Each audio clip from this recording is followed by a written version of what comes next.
by one of the elevators because the people who built this tower were not thinking why would he do some shit like that though? That's the why? It just don't make no sense to me. Like, why would somebody do some stuff like that, bro? It doesn't make no sense. You want to kill yourself or something? That's like, I don't get. Give us this video.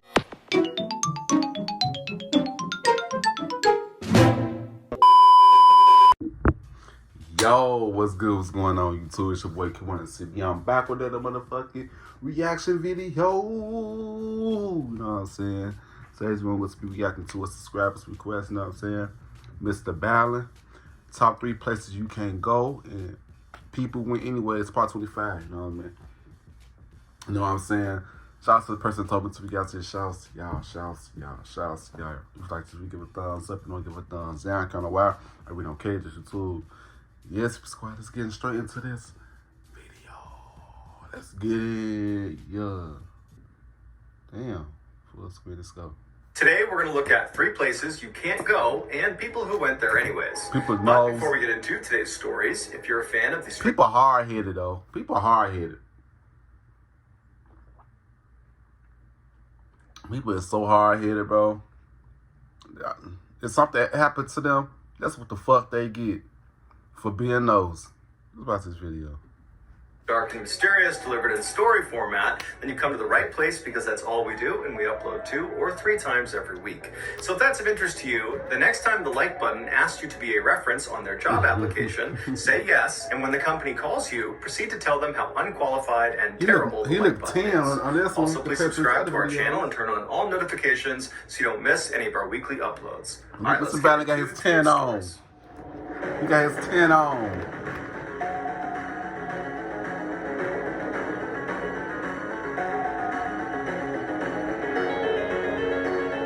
I love this. On Friday, August 21st, 2020, 58-year-old Aristides Polino was driving back to his home in Miami, Florida in his police SUV after completing a midnight shift. Aristides was a 25-year veteran of the Miami police force, and over the last 2+ decades, he had routinely done midnight shifts, so this was nothing new. When he got to his house, he parked his SUV in the driveway. I'm not gonna lie, the overnight shifts be the sweetest shifts. I swear to God. That's on time you will see me working again if I work overnight. That's the video. And like always, he went right into his house. He didn't talk to his wife, Clara, or his son. He just went straight up to his bedroom and immediately fell asleep. About 4 hours later, at 5 p.m., Aristides woke up and he expected to hear his wife's voice somewhere in the house. So when he didn't, and the house was just totally silent, something told him that something was off. So he climbed out of bed, he put on his clothes, and he went downstairs to look for his wife. When he got down to the living room, he saw his son sitting on the couch, but he didn't see his wife. And so he asked his son, hey, have you seen your mom? And he would say, no, I haven't seen her. But sensing on his dad's face that something was wrong, he said, hey, I'll help you look for mom. And so the 2 men began searching the house. You know what's so crazy, though? He said he would just sleep. It's like your dreams tell you when something's going on with somebody. Like, it's like the person that something would happen with, when something happened to, it comes to your dreams. It's like your dreams be telling you, like, oh, something, just check up on this person and shit. And that's crazy, though, how your dreams is connected to your reality. That shit is crazy. Man, Joe, your dreams can really tell you things. It's about the video. That was just a thought. It was about the video. Out for Clara, and Aristides began calling his wife, but she wasn't picking up. And after several minutes, the 2 men reconvened in the living room, and they started going over whether or not she had told them about some appointment that day, and that would explain why she wasn't in the house. But after talking about it, they decided that she didn't have any appointments, and she should be home right now. And so the men decided, maybe she went outside and she's talking to a neighbor, or, she went for a walk and she's talking to somebody on the road. And so they decided they would go outside and search the outside of the property. property. When they got outside, Aristides went towards the back of the property, and his son went towards the front, down towards the driveway. And so as Aristides is making his way around the back of the property, he hears his son scream out for help. Aristides comes running back around the property, and he sees his son standing in the driveway with the door of his police SUV wide open. 4 hours earlier, after Aristides came home, he parked his police SUV right in the driveway like he always did, and for some reason he left the car unlocked. And so he goes in the house and he falls asleep. And while he was sleeping, Clara, who was home, she exited the house and walked down the driveway to his SUV. She opened up the door and went inside.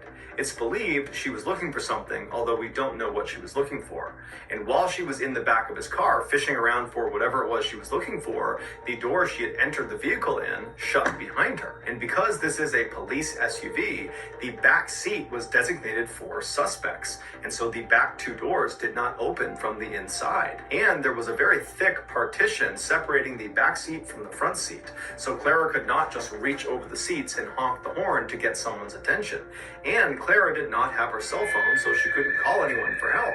And when she screamed out for help to somebody out on the road to help her, her screams were severely muffled, and the back windows of this police car were heavily tinted, making it extremely difficult to see that there was a person in the back seat of this car. So for 4 hours, Clara desperately screamed and kicked and punched and did everything she could to try to free herself from the situation she was in.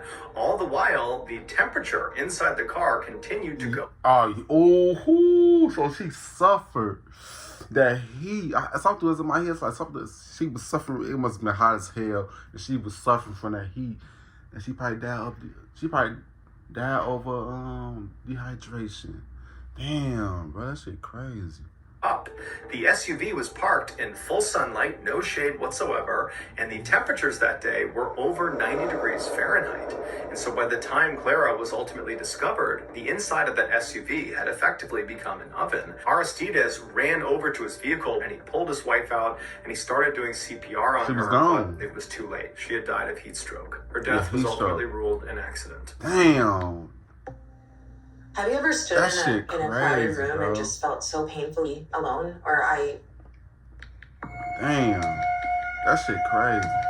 On May 22nd, 2021, a father and his young son were out for a walk in their small suburban town just outside of Barcelona, Spain. When they reached their downtown, they were going to turn around and walk back home, but the boy pleaded with his father to make a quick stop at the old theater. The reason the boy and many other kids in the town loved going to this old theater was because out front of it was this huge papier-mâché statue of a dinosaur, a stegosaurus to be exact. And so after a little bit of convincing, the father finally agrees, and they start heading in that direction. After they turned the corner and could actually see the dinosaur statue, the boy took off running while the father just stayed back and walked leisurely, watching his son the whole time. And as he's watching his son, he can see he gets right up to the statue, and then the boy just kind of suddenly stops and stares at something on the bottom of the statue.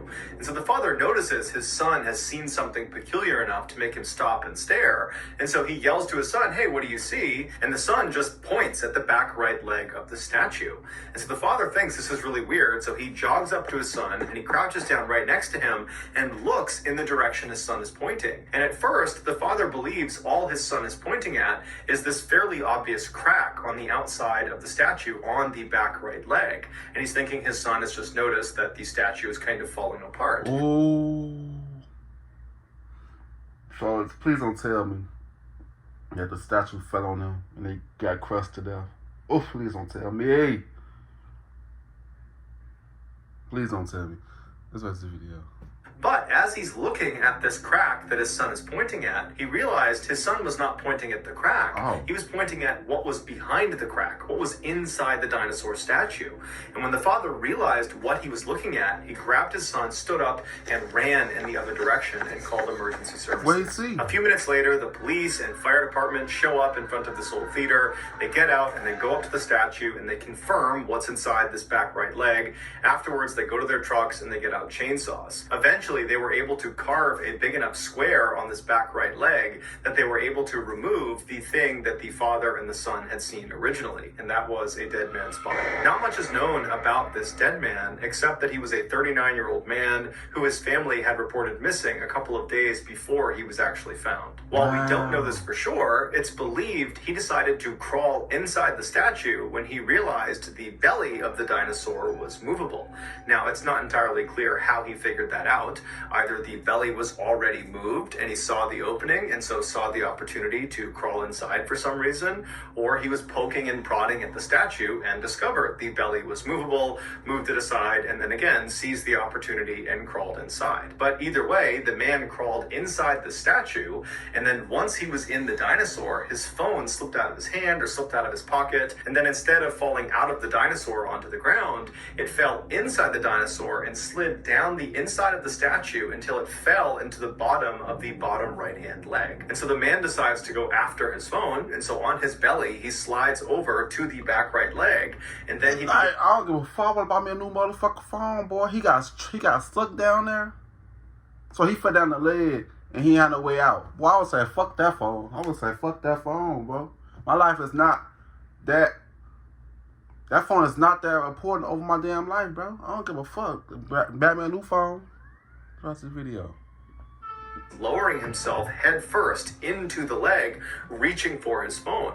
And so as he's kind of slowly lowering himself down, using his legs to pin himself inside the statue, he gets closer and closer, and he's almost about to grab his phone when his feet lose their grip and he slips and falls head first all the way to the bottom of his back right leg. The space he was in was so tight, he was not able to turn himself around and climb up and out again. In fact, it was so tight, he could barely move. His arms were pinned by his side, and so he couldn't use them to even push himself back up and out. And because he could not bend his legs, he could not use his legs to pull himself back out again either. And so this man most likely began screaming for help, but for whatever reason, nobody heard him. And so after what must have been several agonizing days, the man finally just died. His autopsy has not been made public, so we don't know for sure what actually killed him, although one could speculate he died of either dehydration or perhaps asphyxia from being trapped in this really tight space where his chest may not have been able to expand all the way, and so he would have eventually suffocated. Following the gruesome discovery, the dinosaur statue was removed from the front of the old theater.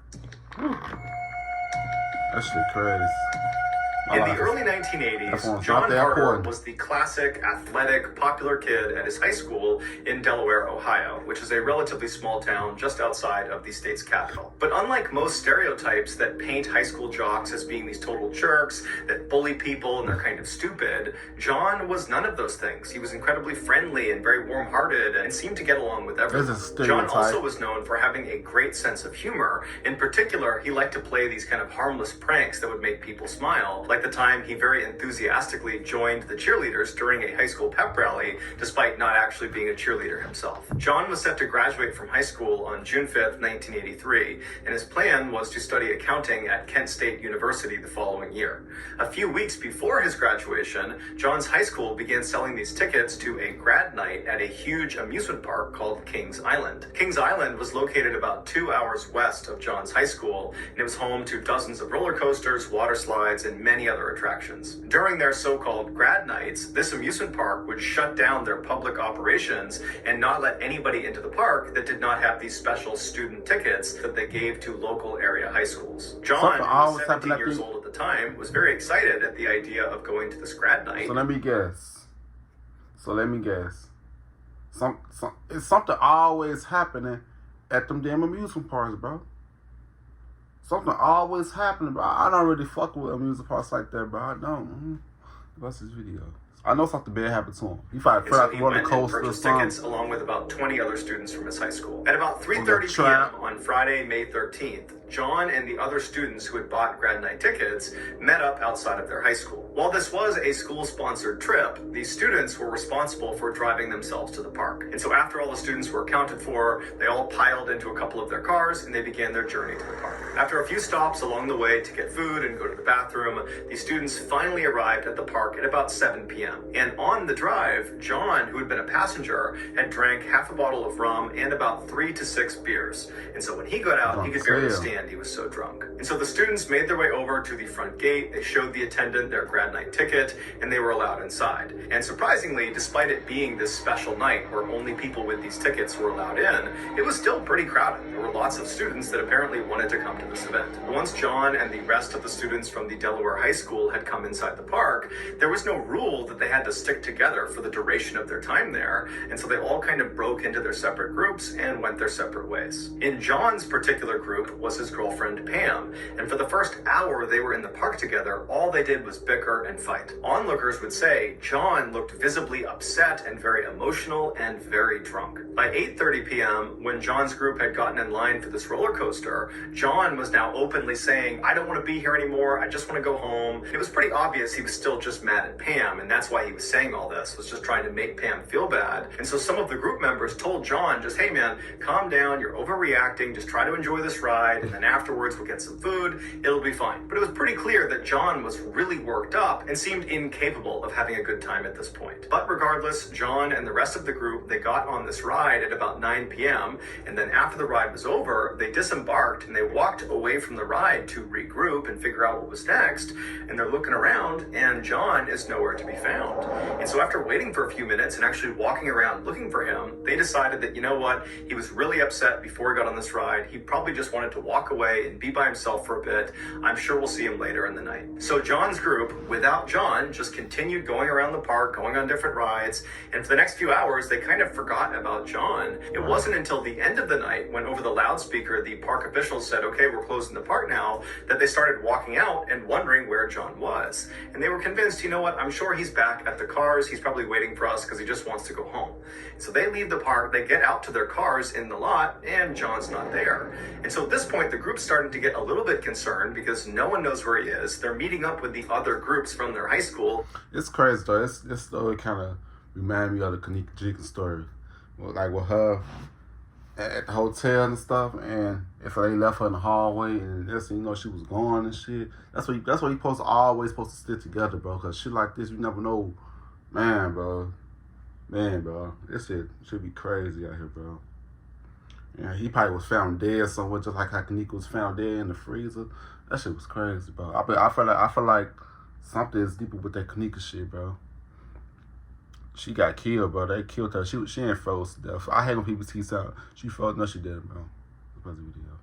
Something happened to this man. No one's seen John, and so they're all just kind of staring at the front gate, waiting for John to come out, but he doesn't. And then eventually the lights in the park start shutting down, and the security guard comes out front and locks the front gate.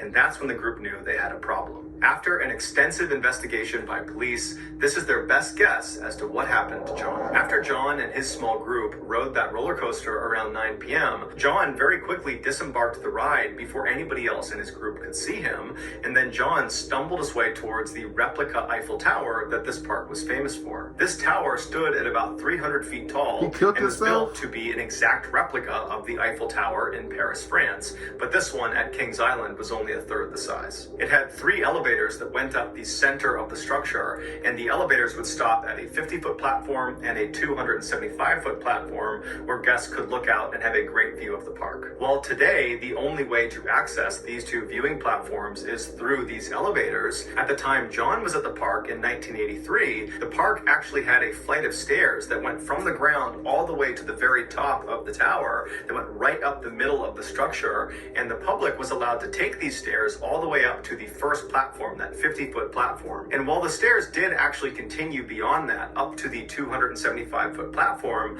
the public was not allowed to go any higher on the stairs than that first platform. And so if you took these stairs, once you got to the 50-foot platform, there would be a big fence right on the stairwell preventing you from going any farther, and it says authorized personnel only, don't go any farther. And so the only people that would walk up those additional flights of stairs were staff that had a special key. When John stumbled his way over to the base of this replica tower, he did not get on an elevator. Instead, he took the stairs. And so he made his way up to the 50-foot platform, and then when he got to this 6-foot tall gate preventing him from going any farther, he just climbed up and over it and continued walking up the stairs, and nobody stopped him. He finally came to a stop just below the 275-foot mark, and so he's on the stairwell, and at this point he turns and faces the inside of the tower. It's all these metal beams all over the place, and he climbs over the railing of the stairs he's on, and he climbs onto this narrow beam that's actually a part of the support structure of this tower, and he grabs onto the beam above him and just begins walking along this beam towards the center of the tower where the 3 elevator shafts are. Now, there's no safety net on either side of John, so if he slips and falls, he's falling hundreds of feet to the ground. And if he keeps walking and actually gets into the elevator shaft,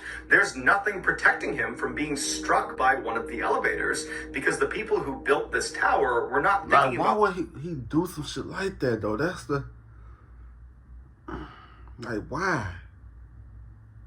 It just don't make no sense to me. Like, why would somebody do some stuff like that, bro? It doesn't make no sense. You want to kill yourself or something? That's, like, I don't get... Give us this video. People walking on these exposed beams hundreds of feet up into the air. This is a totally dangerous and unauthorized area. But John just continues shimmying across this beam until he does get to the middle of the tower, and now he's literally standing looking down into the elevator shafts. And as he's most likely looking around, admiring where he was, one of the elevator cars below him began to start moving. To understand what happens next, you need to have a rudimentary understanding of how this elevator worked. A large metal rope was attached to the top of the elevator car, and from there it was thread up the elevator shaft all the way to the top, where it was fed through a pulley that was anchored to the ceiling, and then that rope was fed right back down the shaft to the bottom, where it was attached to a counterweight. A counterweight is just a large heavy weight that's designed to balance this elevator car on this pulley system. Without the weight, the elevator car would just slip off of that pulley. And so anytime the elevator car moved up, the counterweight would move down, and vice versa, making sure that car was always balanced. And so John is standing right on the edge of this elevator shaft, presumably just kind of looking around, admiring where he was, when down below him, that elevator car starts to move, and it starts to actually descend away from John. And so the car itself is not necessarily a threat to John. However, its counterweight is, because if the car is going down, its counterweight is going up, and it's right in the path of John. And so as John is leaning out over the shaft looking around, this counterweight comes screaming up and picks him off of the beam he's on and carries him up into the shaft. The impact on John was so strong that it's believed he was actually impaled on some of the exposed metal wiring on top of this counterweight, and he got totally tangled up in all of the cables on top of there. And so as John is desperately trying to free himself, the elevator operator, there was always a staff member inside of these elevator cars, he actually noticed when John got stuck on the counterweight. But of course, this worker would have no idea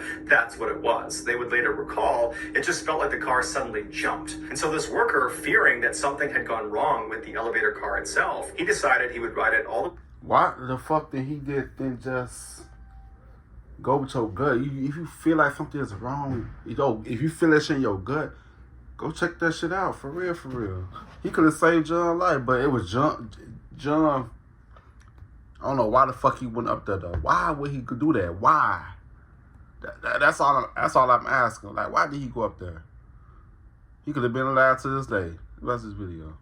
The bottom, let everybody get out, and then ride back up to the top, totally empty, to make sure that the car actually worked before allowing people back on. And so the worker went to the ground, everybody got out, he closed the doors, he began his ascent. He got to that first platform at 50 feet, no issues. He got about 10 feet above that first platform, so at about 60 feet, when all of a sudden he hears an unbelievably loud thud on the roof of his elevator car, causing his car to immediately come to a stop. And then blood began pouring over the sides of the car, over the windows. After getting stuck on the counterweight, John probably did everything he could to try to free himself, but he just couldn't do it. However, when that elevator worker decided to go back up again to test the capacity of the elevator car, it reversed the direction of the counterweight that John was stuck on.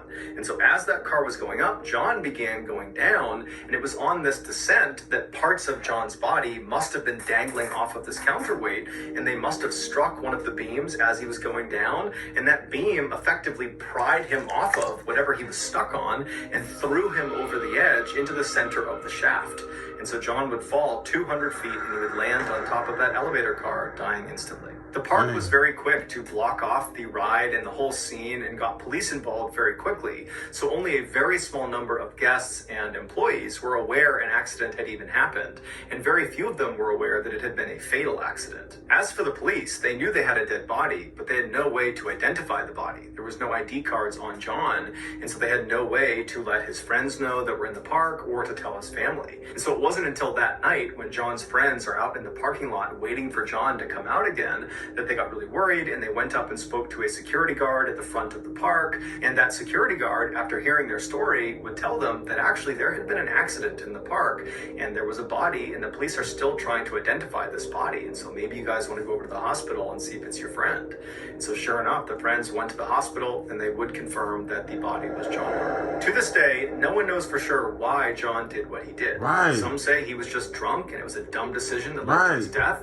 Others say he was suicidal, but many of the people that were close to him say, no way, he was not suicidal. That's what they always And other say. people say, John, he loved attention, and so perhaps this was a dangerous stunt to go too far. But regardless of his reasons, John had clearly, intentionally entered an area that was off limits, and it got him killed. So that's going to do it, guys. If you found the secret in today's episode, let us know in the comment section what it is and where you found it, so give us the timestamp, and if you're the first to do that, we'll pin you at the top of the comment section. If you got something out of today's episode and you haven't done this already, man, bro, this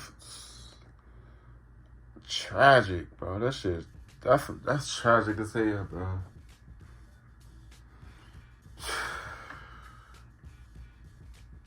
All that shit could have been prevented. All these stories was tragic. All these stories, but the second one, when that man walked up for that phone, I said, "Fuck that phone, bro. Fuck that phone, bro. Fuck." But that John shit, that shit could be easily prevented. He did that to himself. You know what I'm saying? But yeah, man, it's like if we get thumbs up, we don't give a thumbs down. Y'all know why? I really don't care. Just you too. You know what I'm saying? Yes, subscribe to you guys in the next video. I love y'all. Peace out.